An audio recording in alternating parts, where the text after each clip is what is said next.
আমার মনে আছে আমি তখন সদরঘাটে 5/2 সিমসন রোডে সদরঘাটে আমাদের অফিস ছিল। আমি চন্দ্রপাড়া থেকে মাঝে মাঝে আসলে ওইখানে থাকতাম। ছোট্ট একটা অফিস। তো লোকজন যারা চাইতো তখন সবক দিতাম। একটা ছেলের নাম মহিউদ্দিন।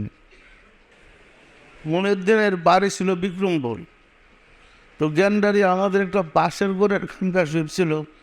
বড় একটা পুকুর আছে, পুকুরের উত্তর এবং পশ্চিম কোণারে ওইখানে একটা বাঁশের খানকা শরীফ ছিল।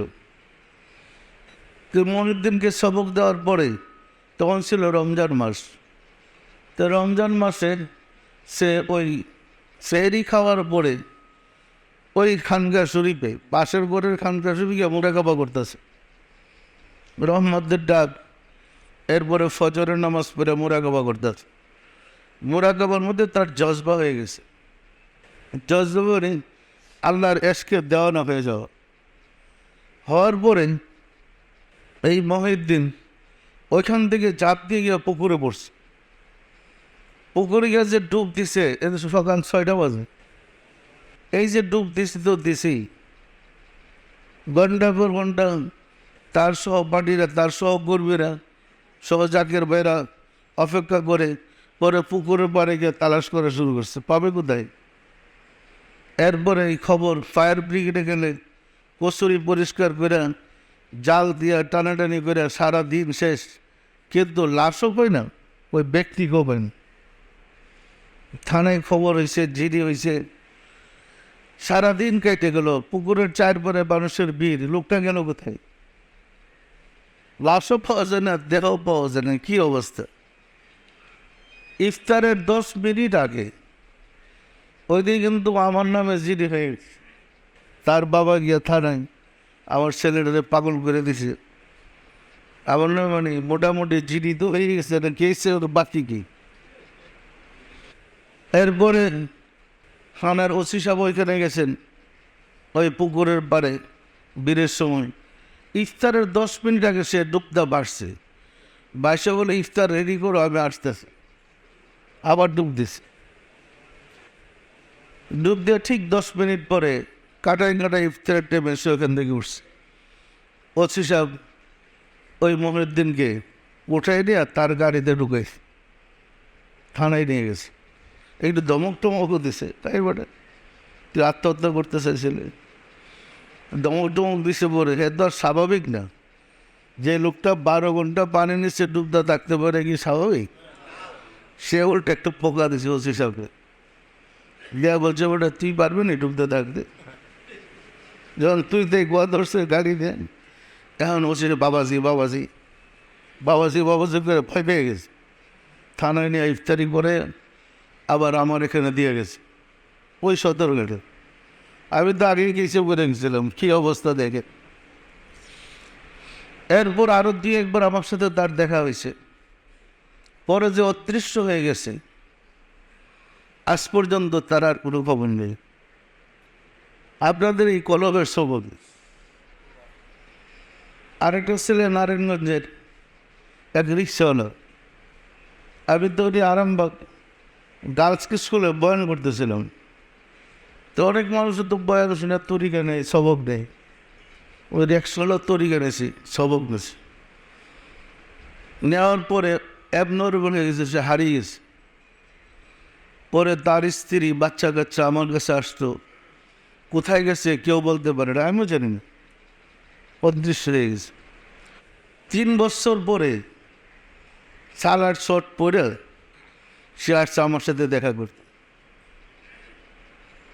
আমি জিজ্ঞেস করলাম, তোমার এই অবস্থা কেন?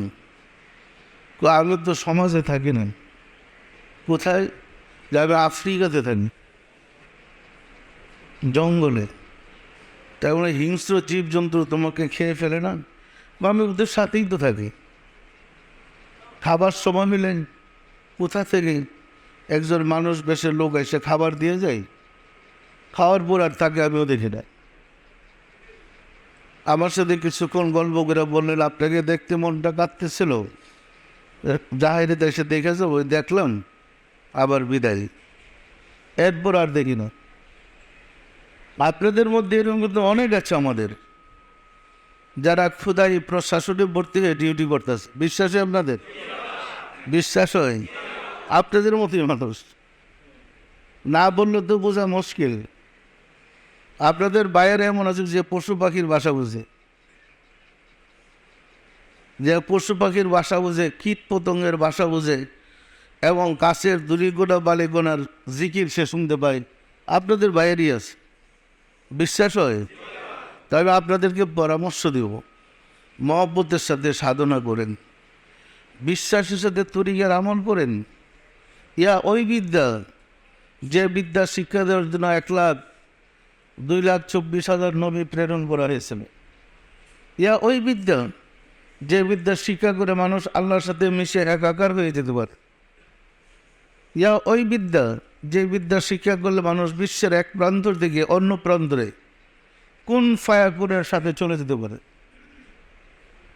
এই বিদ্যার মূল্য আছে না নাই বলেন তো? আল্লাহ বলেন, নাফাকতু ফীহি মিন রূহি, আমার রূহ থেকে রূহ তোমার ভিতরে ফুঁকে দিলাম। আপনাদের ভিতরে রূহ আছে? আমাদের ভিতরে রূহ আছে। কার রূহটা? আল্লাহ বলেন, নাফাকতু ফীহি মিন রূহি, আমার রূহ থেকে রূহ তোমার ভিতরে ফুঁকে দিলাম।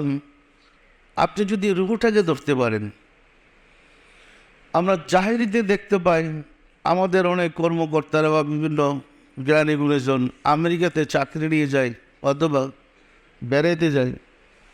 আমেরিকাতে রাত্রি যাপন করতেছে, ঘুমাইতেছে, স্বপ্নে দেখে দেশের বাড়িতে আসছে, আব্বা আম্মার সাথে কথা বলতেছে। এক সময় মা আবেগে কান্দা জ্বরে ধরে বলতেছে, বাবা আমাদের সর্বনাশ হয়ে গেছে। কী হয়েছে মা? ডাকাত আমাদের সব মালামাল হয়ে গেছে ডাকাতি করে। দুঃখে ওই সে ছেলে স্বপ্নে কান্দে থাকে, ঘুম ভেঙে যায়, অস্থির হয়ে পড়ে। টেলিফোন করে সংবাদ দিয়ে ঘটনা সত্য কিনেন, কারণ আমেরিকার বাংলাদেশ পাশাপাশি না। কি বলেন? ফোন করে সংবাদ পায়, যা বলছে সত্যিই বলেছে। এইরকম ঘটনা কি আমাদের জীবনে ঘটে? এমন স্বপ্ন কি আমরা দেখি?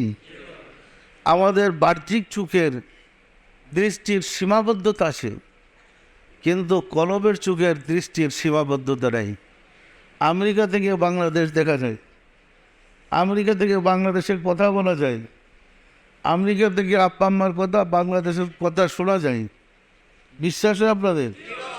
আমরা দেখি না, শুনি না, স্বপ্নের কথা বলি না, যে কাজটা আমরা স্বপ্নে করতে পারি, যদি সাধনা করে সেই কাজটা আয়ত্ত করতে পারি, তো জাগ্রত অবস্থায় কাজটা করা আরও সহজ না কঠিন বলেন তো? আমরা যেহেতু ওই বিদ্যাটা হারিয়ে ফেলেছি, আমাদের কাছে কঠিন। আমরা যদি আবার ওই বিদ্যান হই, তাহলে জাগ্রত অবস্থায় এই কাজগুলো করা সহজ হবে। হবে না? সব যন্ত্রপাতি কিন্তু আপনাদের ভিতরে আছে। হৃদয়ের কান আছে, হৃদয়ের চোখ আছে, হৃদয়ের মুখ আছে।